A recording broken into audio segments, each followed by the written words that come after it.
I'm gonna show you the best house hack of 2025.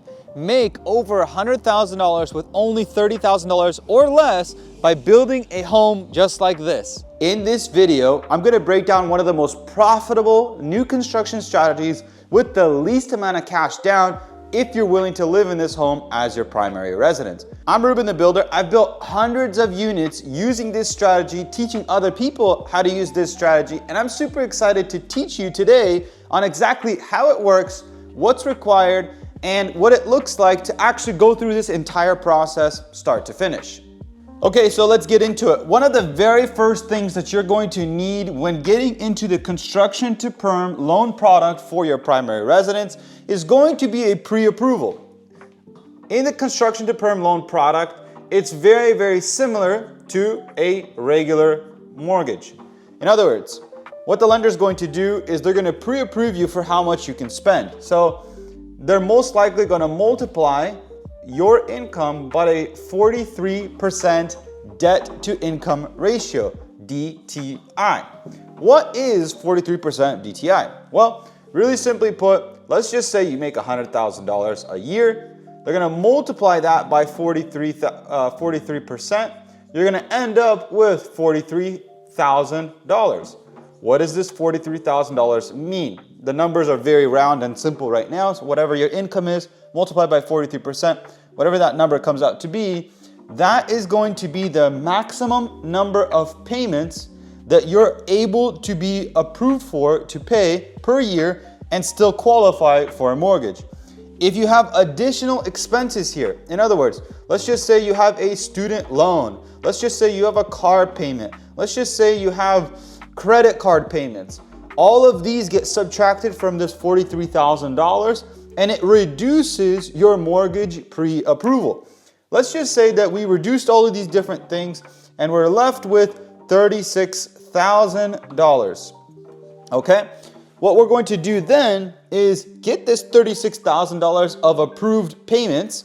We can divide it by 12 for the 12 months in the year, and we're left with $3,000 per month. So, through this very simple pre-approval strategy that your lender will take you through, we can now know that we can afford a $3,000 mortgage per month if we make $100,000 a year. What do we do with this number now? The next step with this number, what we're going to do is we're going to simply reverse engineer.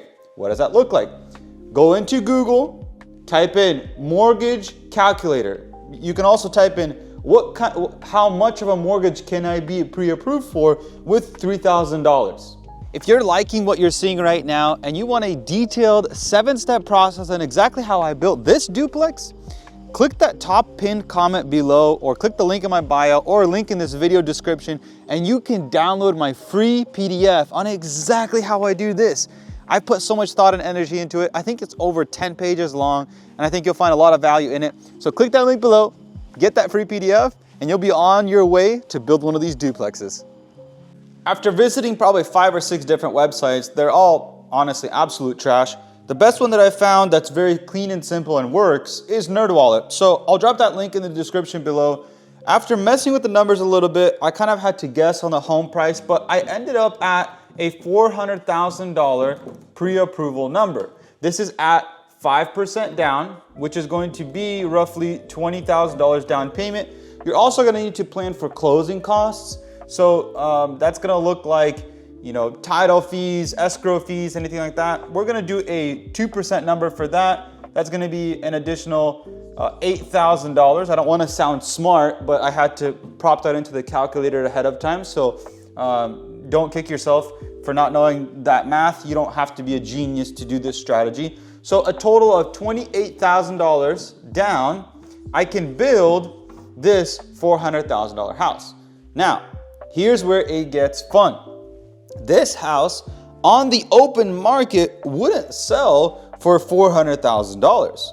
It would actually sell for a bare minimum of $500,000 because builders have to make a profit, they have to pay their agents, they have to pay their lenders.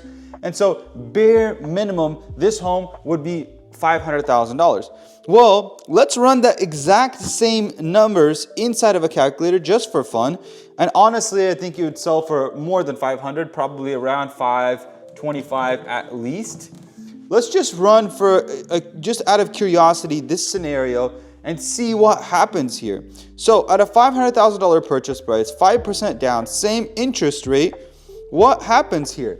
Your payment, instead of being $3,000 per month, like we said here, your payment ends up being $3,750.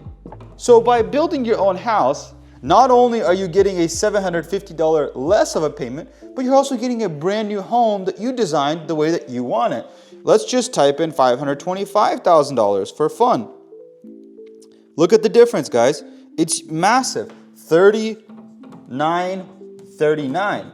Okay? And then let's just say the market is really hot in this growing area, and the builder's gonna be selling this home for $550,000. $4,127.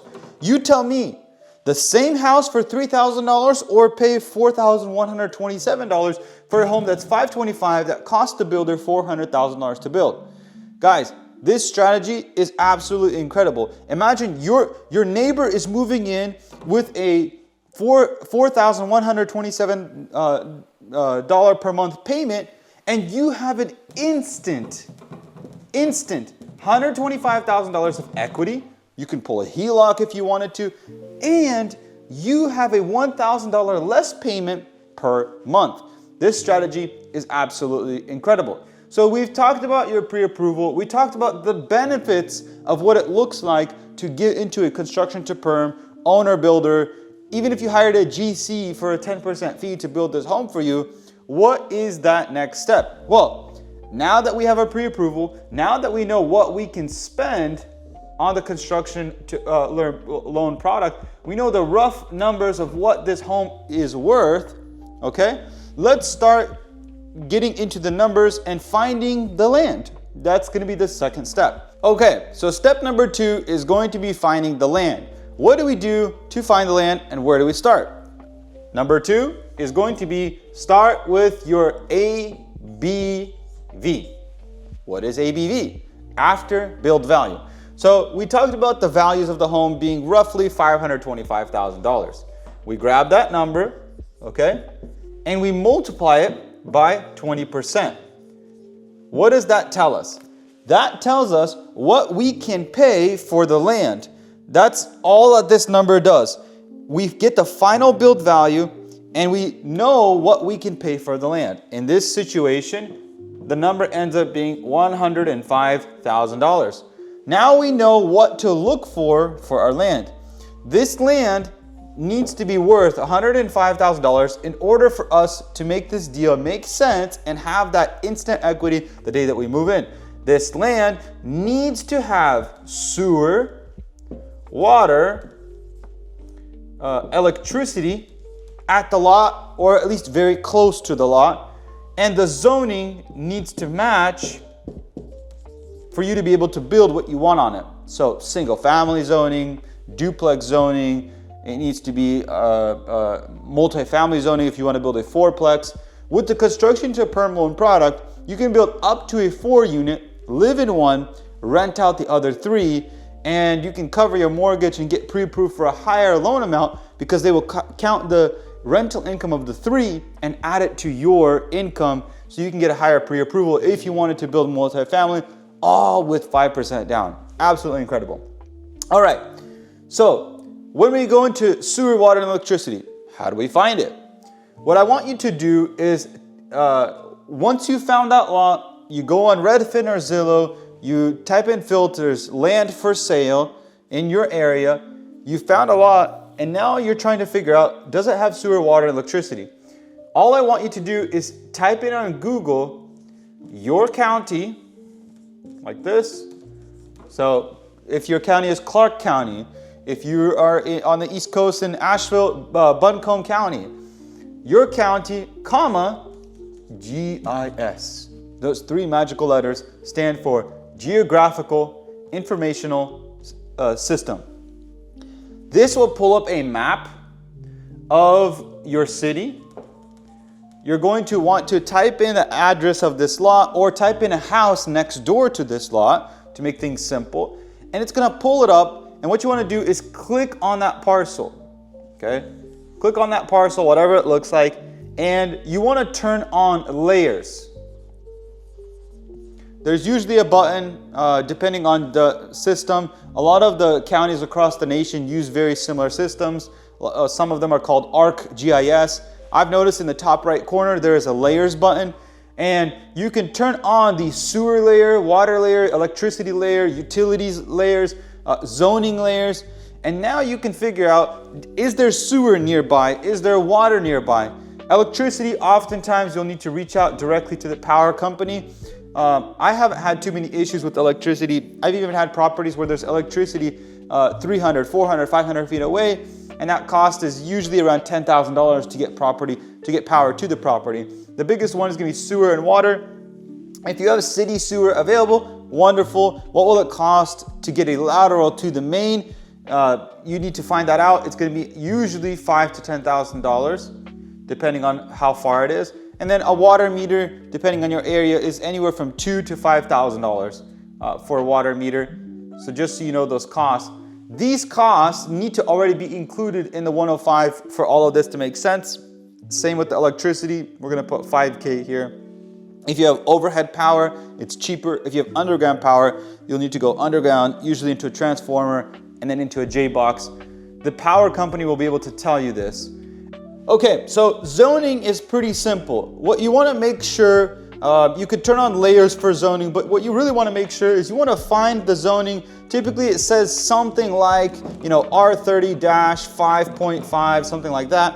And what you wanna do is type in your county, R30-5.5, whatever numbers it says, and that should get you like a one-page PDF that will show you all of the different possibilities of what you can build on that R30 5.5 zoning. And usually what that will look like is it'll have a header, for example, say like R30-5.5, and then it'll have a whole table like this, and it'll show you all of the different things that can be built. In other words, like single family home, duplex, it'll have like multi-family, it'll have commercial warehouse, it'll have industrial buildings, and it'll say for R30.5 you can't build an industrial warehouse, you can't build a commercial warehouse, you can't do multifamily, you can do duplex, you can do single family, and then it'll have like different extra items and benefits that you can do. Can you do it ADU? Yes, you can here. No, you can't with a duplex. No, you can't with the multifamily.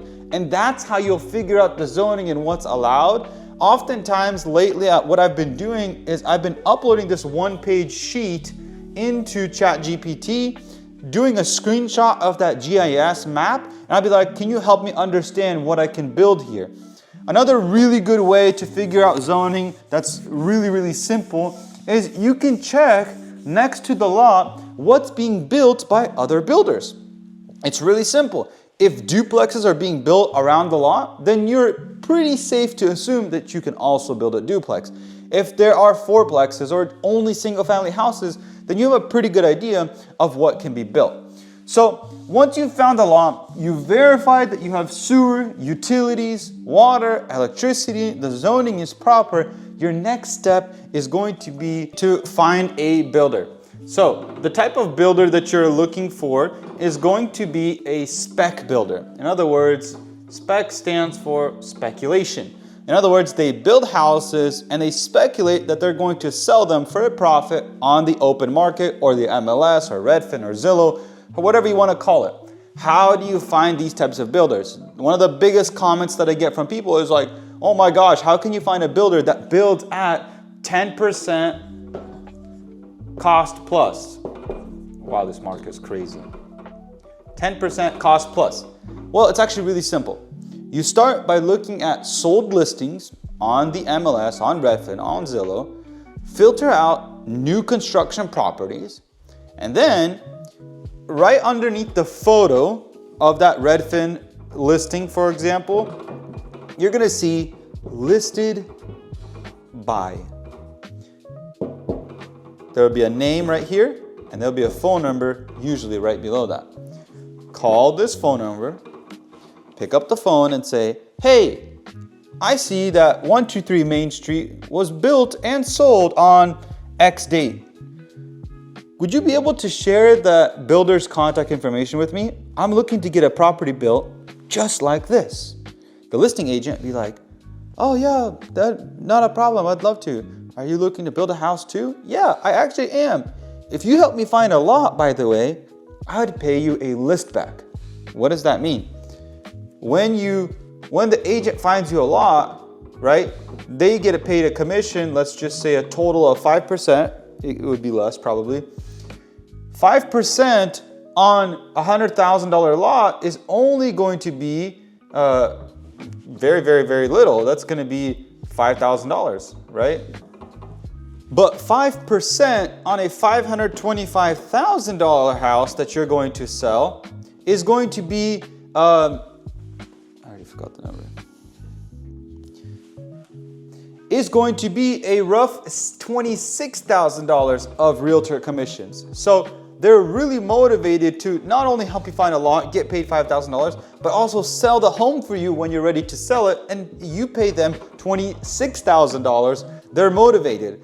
And usually they will give you that contact to that builder. And because that builder is building homes for spec, he knows how to make these homes profitable, use the right subcontractors, put in the right finishes, and you're gonna be able to find that builder. If you find a builder that says, oh, I can build it at $250, $300, $400 per square foot, the builder's profit is all built into that price per square foot to build, and that is not the type of builder that you want.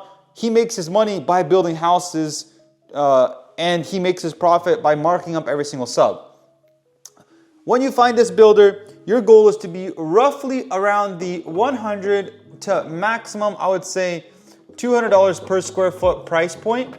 Average we've seen across the nation is $150 per square foot. The builder will be able to help you get house plans, put a budget together, submit the spec sheet to the lender to get the loan, and you're off to the races. After that, you can start building. The entire house.